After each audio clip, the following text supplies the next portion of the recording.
Jonathan, try this again. Why are you running for Congress?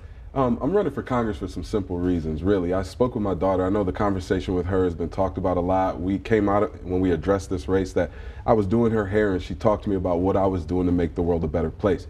In addition to that, I looked at the candidates in the field, and I really tried to assess their viability for winning in November. And I see the 2nd Congressional District seat as too important for us to take up for chance. And I see myself as the best candidate to give Arkansans a true progressive voice that's unequivocal on all progressive issues to challenge the incumbent French Hill in November. Okay. And the second question is also pretty simple, and that is, how has your personal experience prepared you for this office? Yeah, fantastic. So I've grown up as a professional young man here in Central Arkansas as a public servant working on behalf of young people in the foster care system. I'll tell you what, you want to learn about the best and worst of people, go to DHS and get a sense of what's going on. You got, on one hand, people who adopt and foster young people. On the other hand, those folks who've abused those children. And so you have this system. And what I saw was not just that people wanted to abuse their kids, but social pressures that impacted them to such a degree that they ended up taking it out on their kids. And so I saw an opportunity through the work that I was doing to serve young people and serve families and connect families together at my time at DHS. Not only have I been involved in that, you can take my public service back to early 2000s when I was in Baton Rouge helping to address HIV/AIDS and the spread thereof of that disease throughout the community. In addition to all of that, I worked for Governor Mike Beebe, who I'm just a huge fan of, but I think he's a tremendous legislator who really taught us about engaging the other side and figuring out what was best for Arkansans outside of the partisan nonsense and noise that we typically hear. So from those experiences, and not to mention I'm Director of Operations at the Clinton School, which is, again, I think a treasure here in the state of Arkansas. I've been educated there. I was student body president at Philander Smith College. I've worked to make things better for others.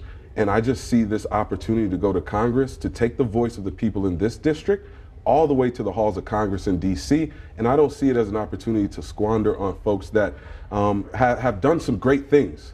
And they're tremendous candidates in their own right, but our record is pretty solid as well.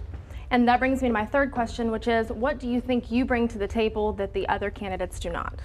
You know, if we're elected, we'd be the first person of color that the state of Arkansas has sent to Congress. And I think it's past time that we have representation from again, someone who's worked in this community. I don't hang all of my accolades on my race. It's just a part of who I am. But we can't shy away from, we've never had someone like me involved in this level of politics in the state of Arkansas. I like to say we brought a level of energy and excitement to the 2nd Congressional District race, and hopefully that translates to other Democrats throughout this great state. We'd hope that people look at Arkansas in a completely new way. I found it, I wasn't born here, right? So I grew up in Florida, moved here. My children are born and raised right here in Little Rock. But I found this to be my home. I found welcoming people. I love the culture. And it's what's kept me here in this community. And now to have an opportunity to represent the interests of the people, I think that narrative and that story is one that people can resonate with and relate to. Okay. And my third question is healthcare and health insurance. They are some of the most debated and divisive topics of conversation in our country, but obviously very important. Where do you stand on healthcare, and what changes do you think need to be made in our country? Great question, Wendy. What we're looking at is a people-centered policy and approach. Right now, we see a profit-driven system that's based around health insurance. That isn't what people are looking for. People want access to affordable healthcare options. I am fully in support of Bernie Sanders' plan for Medicare for All. I think Senator Sanders has articulated a plan that's affordable for most folks, and that would result in immediate savings for families right here in Arkansas. We can continue the fight for minimum wage. We can continue to fight for equity with women in the workforce, which we have to continue to do. But if we can address health care, which is something none of us are immune to, we can provide immediate savings for people right now. And so when I get into the halls of Congress in 2019, it's my plan to work with the other newly elected members in that House and full support, come up with similar legislation that we can enact and get passed. We again feel that's an immediate thing that needs to happen to impact the lives in a positive way right now. Okay. And my fourth question is on education. It's another hot topic. Yes. What changes do you think need to be made in the United States' education system, and what do you think that should really look like? When we speak about our educational system here in the U.S., I'll kind of steer towards higher education, because that's where my expertise lies, we have a vast university system that people from all over the world come and pay tremendous sums of money to partake in.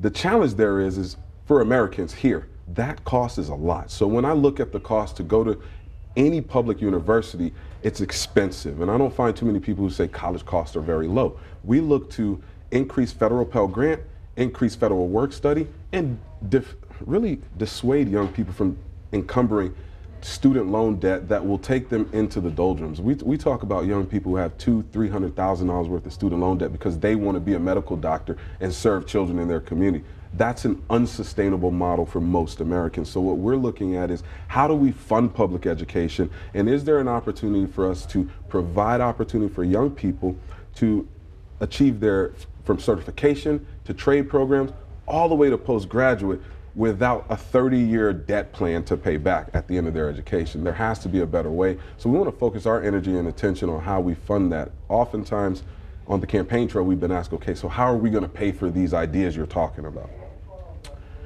Cannabis is part of the solution in our mind, right? We have an opportunity to tax cannabis at a federal level and use that revenue to pay for some of these programs that we've been speaking about. There are over 30 states in this country that have some form of legal cannabis, either medicinal or recreational. There's an opportunity for the federal government to look at research and tax this for adults 21 and over and use that revenue to address some of the issues that we have currently. And how do you think that change to the education model could then change the business model and affect entrepreneurs? Oh, wow, that's just a tremendous connection there, right? So if young people aren't saddled with debt leaving college, they're not returning home to their mom and dad, they're going to start businesses, they're going to buy that first home, they may want a new vehicle, so the economy should be generated from this kind of activity. And just, again, smart policy, common sense approaches to provide young people with an opportunity to get the education that we are telling them they need. And we know that they need that for a 21st century robust economy. So not to mention just the entrepreneurship that comes from this, but what does it say to a young person to have options, right? And not be like, I have to return home to mom and dad because I have student loan debt and that's the best choice for me. After I've worked hard all the way through public school, all the way through high school, all the way through college, and I'm returning home. That isn't the future I think our parents set up for us. I know that's not the one my parents talked to me about, and I'm glad I didn't have to return home immediately, but I see that reality for this generation of young people. We want to pull that back, turn that around so young people can actualize who they are meant to be. They're going and getting these degrees because they want to go and contribute to our society. As we've said many times on the campaign trail, you know, these young people see themselves as tax makers. They don't see themselves as taking from the system. They want to contribute. But when they're saddled with debt, it really is prohibitive to them to do so. Okay, Jonathan Dunkley, thank you. Thank you. I appreciate THV 11 for allowing me the opportunity to be here today. Wonderful, thank you. Thank you.